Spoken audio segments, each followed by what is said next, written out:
Hello, today we're going to be doing a choose your deck reading.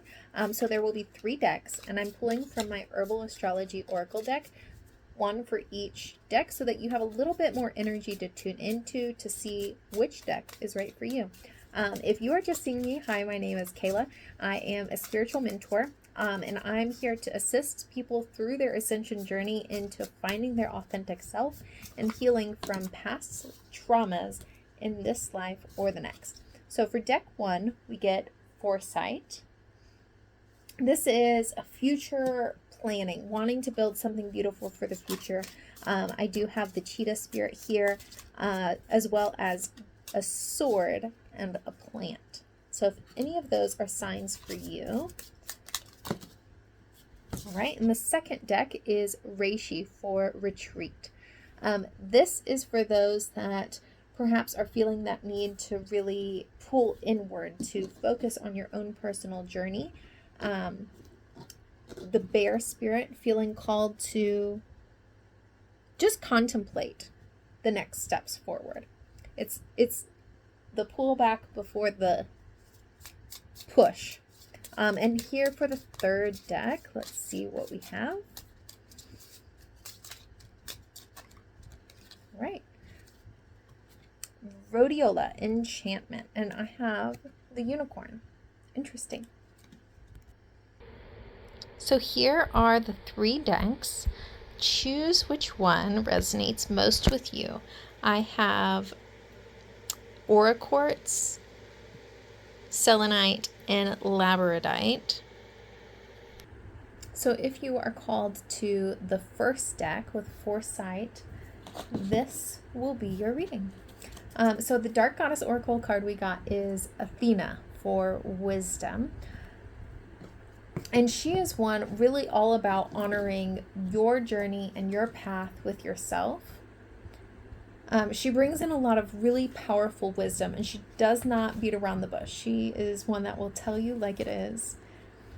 The answers you seek are inside you. You must listen. Athena tells you to have trust in yourself. Your deep inner wisdom is speaking through your intuition. You have years of knowledge and experience to draw upon. Don't be afraid to take action. You know exactly what needs to be done, and there is no need to doubt yourself. And so I've pulled 3 tarot cards. The first card I get is the Two of Cups. So this may be for those that are calling in a partnership or have maybe just started a new partnership. But the energy that I'm really getting with this card, especially coming from Athena, is an inner balance, an inner harmony with yourself and your desires. The second card that I received is the 8 of Cups in reverse, which is telling me that there is parts of yourself or your path that you are leaving behind.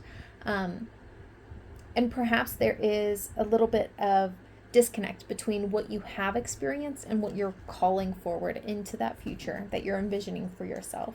A disconnect between how do I get from where I've been to where I want to go, and that is where we bring in the star. For one, call on your guides, angels, and ancestors and ask them for assistance on this journey. But the star is a card of hope first and foremost. And so this is really telling me that along this journey of really deeply tuning into yourself, trusting your intuition, and healing these aspects of yourself, you've really come into a beautiful balance with your soul and your human, right? And so now it's time to release the things that didn't serve you. So maybe there's parts of your journey that you've held on to because you just didn't know how to release them, or you wanted to remember them. You know, they felt like a part of you. But Spirit is saying that it's now time to close those chapters and really embrace this new beginning. Allow that foresight of what you are calling into your reality to really guide you, and call upon Athena. I have loved working with Athena personally. To me, she presents as a triple goddess, and so she is a collective of 3, and she came with this gorgeous pink energy, and she just has so much wisdom to share with the collective. So if you feel called, call upon her. All right, and for our second collective, for Reishi, Retreat, and Selenite, this is your reading.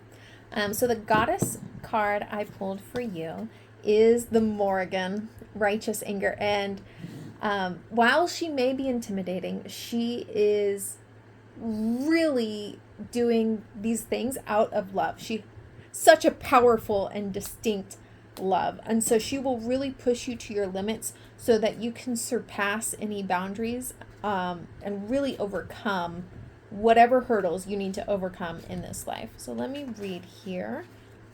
The Morrigan. Your anger is powerful. The Morrigan encourages you to channel your rage into fighting for what you believe in. Take action in your life to enact the change you desire. Hold your head high and let your voice be loud. You will not be silenced. Your power, passion, and strength will lead you to victory. I have so much love for the Morrigan and a deep, reverent respect as well. So you got the Justice card. And the Justice card is one that comes out at like pivotal life moments, a lot of times in transitions, but it is a reminder that every action we take, no matter how small, has that reverberation, especially when we're talking about energy. So if you take that 60 seconds to eat a piece of dark chocolate and center yourself before the work call, it's going to have that ripple effect that really changes your reality, as silly as that may sound. The Morrigan is one that doesn't mess around, and she will show you how the interconnectedness of everything weaves together. I'm picturing like a feather falling on the ground and then you finding it and that influencing your decisions throughout the day. But the second card in your deck is the King of Coins in reverse. And so this is telling me that there is a disconnect between what you are currently desiring. And to me, what this is feeling like is your ego has convinced you that either this passionate pursuit or this heartfelt desire, this thing that is essentially a part of you, a part of your energy that you have been daydreaming about, it almost feels like festering about. It's like this, right now, it's almost like this really sour energy of desiring something you can't have, is what it feels like. And so your ego has been telling you that whatever this pursuit is, whatever this desire is, that it's unattainable. But that is absolutely not true, because the Morrigan is here to kick down some doors and open up pathways. So the Eight of Swords comes forward and tells us that there are things that perhaps in our past have blinded and wounded us, and these are not a reflection of our current reality. This is not to influence our path moving forward, right? We're able to take that blindfold off. We're able to lay the swords down. We're able to clean our wounds and heal ourselves. And so this is a time to really get honest with yourself about perhaps who shouldn't be in your life right now. Perhaps what is holding you back. Instead of feeding into the beliefs and the fears of, oh, that's not available for me, I can't have that, I have to settle, really get honest with what you need to cut out of your life in order to make room for the thing that you truly are desiring, because Spirit is saying it is absolutely available and here for you. Allow yourself to go inward and to have a little bit of that seclusion and that retreat so that you can come the powerful badass that you are. And with the selenite being the crystal that you chose, allow that to clear your energy. You can call upon the energy of selenite in meditation, even if you don't have it. And I am feeling called to mention Archangel Michael, who is really wonderful at not only severing energetic cords, but showing you how you can take your power back and sever or clear those cords yourself.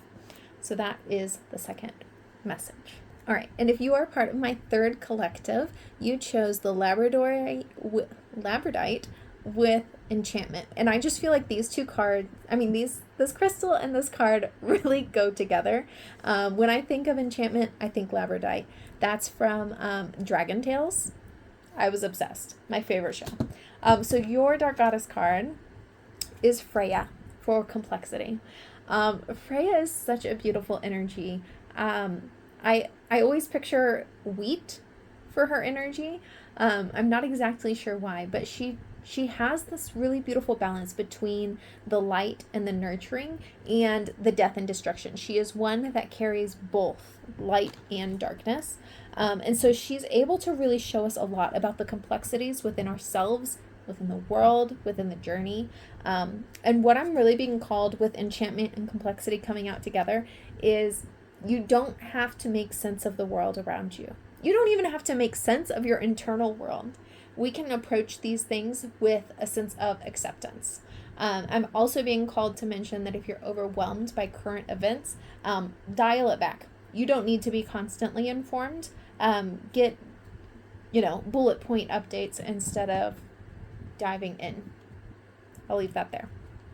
Ten of Swords is the first card. And so this is a deep healing of wounds. And really, these are like probably generational, but wounds from early childhood, wounds that have stayed with you for most of your life are finally breaking free. And so the swords are loosening and coming out. And that really does bring a lot of tenderness. I'm feeling a lot of heart chakra as well as this throat chakra, this expression, because as these wounds are coming up, it is deviating from the way you've previously expressed yourself. So just know that tenderness is absolutely natural and normal and beautiful, and it's a sign of healing. It is not a sign of being pulled back into those wounds. It is, the clearing of the infection before you can heal. The second card that you receive is the King of Swords, and this is an incredibly just powerful, direct, action-taking, masculine energy. And this is a card that really encourages you to take action. And it feels like there's a decision that you've either been contemplating or you've just come to the decision. And so Spirit is really pushing you forward and saying, yes, take swift action on this. Don't hesitate, because this is absolutely meant for you. But I do want to temper that with your spirit needs rest with the Four of Swords. So this collective got all sword cards. You have deep wounds coming up. You're making some really potent changes in your life. You are beginning to express yourself differently. But in the midst of this, really balance that with this rest, nurturing, and compassion. Like you've done so much work. Take that break and then you can finish it out. So this is not a time that Spirit is basically saying that you don't have to do it all right now. Taking these steps, even if it is a kitten step or a baby step each day, is progress, and to celebrate those things. It doesn't have to be, okay, I've started and I get to the finish line. It is not a sprint, right? It's the marathon. And so there's deep, deep, deep soul healing happening here for this collective. And I'm really being called to bringing in that dazzling golden light from source into the crown chakra and allowing it to wash away any lingering effects from these past wounds away from your aura, out of your energetic field. And this labradorite, if you don't have this crystal on hand, call upon the energy either right before you're going to sleep or as you're entering meditation, and just allow that to heal whatever it needs to heal. That's the thing that I love about Reiki healing, is that it goes where it needs. And so you can set that intention even if you're not Reiki certified. If you don't know anything about energy, it really truly doesn't matter. Just sit in that sacred space with yourself and ask Source, God, your higher self, to bring in the energy that you need, and it will happen. All right. Thank you for joining me here. I am very excited. Please subscribe if you are not already, and I will see you next time. Bye.